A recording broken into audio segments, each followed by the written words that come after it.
Hello, everyone. Thank you for tuning into Poetry and Prophecies Podcast. My name is Tiffany. This podcast will be centered around how your physical life ties into your spiritual life. I will also be going into some of my experiences and the lessons I've learned that might be helpful for you in your walk and your journey. Hello, everyone. Welcome. Thank you for being here. Today, I'm going to be talking about insecurities. This is episode number 1 of season 2. I hope you're able to find something said today helpful. I just wanted to talk about that a little bit because some people don't have people to talk to regarding these things. I wanted to start off with being aware of your insecurities and not letting it take over, if that makes sense. And not only do people need to be aware of the insecurities in themselves, they also need to be aware of the insecurities in other people. Because if we're not careful, the people that we have around us can actually make us insecure. If you're around people that are able to manipulate things and speak negative words to you, if you didn't start off insecure, you'll end up insecure. So this is something that people have to be aware of. You can't be insecure and secure at the same time. It's going to be one or the other. You can actually destroy something good because of insecurities. This is part of working on yourself. If you do have any insecurities, this is something that you have to nip in the bud. If you're trying to overlook it or mask it, then you'll never be able to heal from whatever it is. Let's just go with a scenario here. If you find yourself in a situation where you have to compete with someone, for someone, and the person that you're competing for is putting you in that situation, you have to evaluate that situation and see if this is something that you want to move forward with. Because anytime you compete with someone, you look insecure. So competing with someone should never be something that you do for someone else's attention. Like, yeah, some people might want to compete with you, right? But you're not competing with them. That means they're competing with your back, you can say. They're not competing with you head on. So pretty much is nothing really going to come out of that. You're going to still be unbothered with whatever is going on. This is why healing from whatever it is, acknowledging whatever it is. So then you're going in situations whole all the time. So you can't be rattled, shaken, or stirred. And this is a must. It all starts with you. It all starts with you. No one can't make you happy. You have to already be happy. The only thing another person can do for you is add to your happiness. And this is the goal. You can't look for someone to make you happy because you'll never achieve that. They can never achieve that. People that get into healthy relationships, the other party is adding to them. They're not fulfilling them, if that makes sense. They're already fulfilled. It's like when they say it all starts in the home. 9 times out of 10, you're able to gauge most of the time, not all of the time, how a person grew up, if they had a loving family or a toxic family, by how they move throughout life and how they actually treat themselves. People watch how you treat yourself.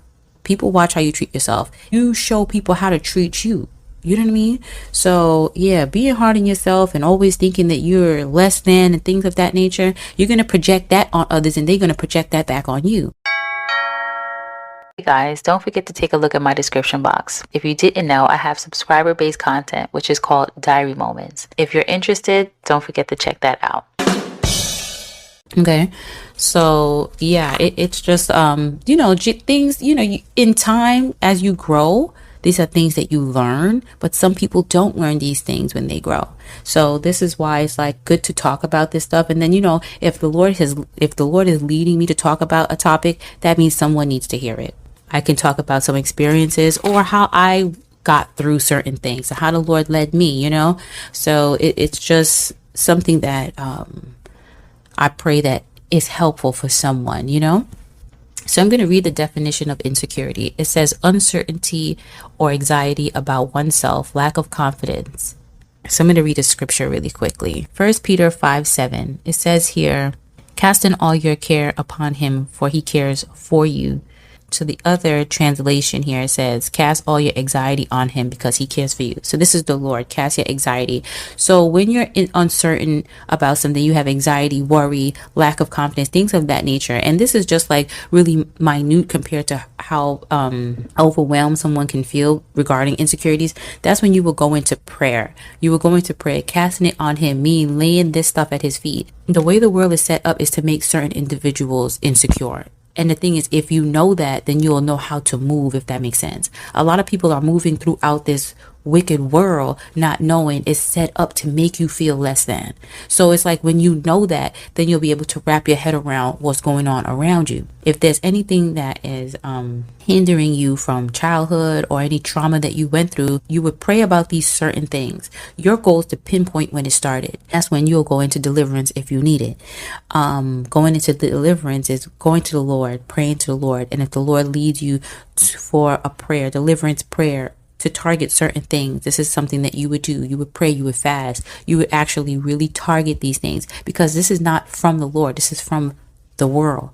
The Lord said you are fearfully and wonderfully made. That's Psalms 139:14. So the Lord don't make junk. Healing becomes a necessity because whatever it is will hinder you. Whether you want to admit it or not, it will hinder you. Insecurities is not a plus, it's definitely a minus. It will hinder you throughout life. So ridding yourself from that is it should be a top priority in order to move forward in a positive direction. Definitely have your antennas up regarding people that try to bring your insecurities to the forefront, because there's people that would do that because they feel insecure about themselves, or they just don't like that you're walking in your confidence. So what they're going to do, if they know what your insecurities are, and this is why you shouldn't speak about insecurities unless you're healed from it, because what they're going to do is use it against you. Take my word for it. They'll be able to play with you in relationships, friendships, family, whatever it is. They will play with you. They will toy with you regarding this thing if you don't heal from it. This is why healing is a must in order to be happy, truly happy inside and out. So really, it wouldn't matter what anyone said. You're going to be comfortable and confident within yourself. So whatever they say, it wouldn't even matter. You will have to shift your mindset regarding these things. So with insecure people, especially when you're in a relationship, mind games is a must for them, because without these mind games, their insecurities are going to be in the forefront. So it's like a part of controlling you, the situation, the outcome, by playing these mind games. So sometimes, like I said earlier about being aware of the insecurities in other people. So when you enter a relationship with an insecure person, then it's like the relationship, instead of it going smooth, it's bumpy all the time, creating situations for reassurance. And that is a negative situation right there. And this is why people need to heal from whatever it is before entering relationships, because you can damage someone from you being unhealed. There's a lot of unhealed people walking around with happy faces. I've noticed it, and this is a problem. When you're healed, your discernment is heightened. They won't be able to mask it or hide it from you. So healing is a must, because you will not trip yourself. You will not continue to enter relationships with narcissistic people, toxic people, insecure people. You will be able to avoid these people. So I hope you all enjoyed the episode. Have a wonderful and blessed day, and we'll talk soon. Bye. Okay guys, don't forget to take a look at my description box. But first, if you didn't know, I have subscriber-based content, which is called Diary Moments. If you're interested, don't forget to check that out. The rest of the description box entails both my Etsy shops, Poems of Life Candles and Poems of Life by Tiffany. You can also sign up for my newsletter on my website, poemsoflifecandles.com, to be the first to know about new products, sales, giveaway, pop-up shops, and more. And don't forget to follow me on any app of your preference, so you'll be the first to know when I upload a new episode. And if you can, please leave a review. 5 stars or a thumbs up will be awesome.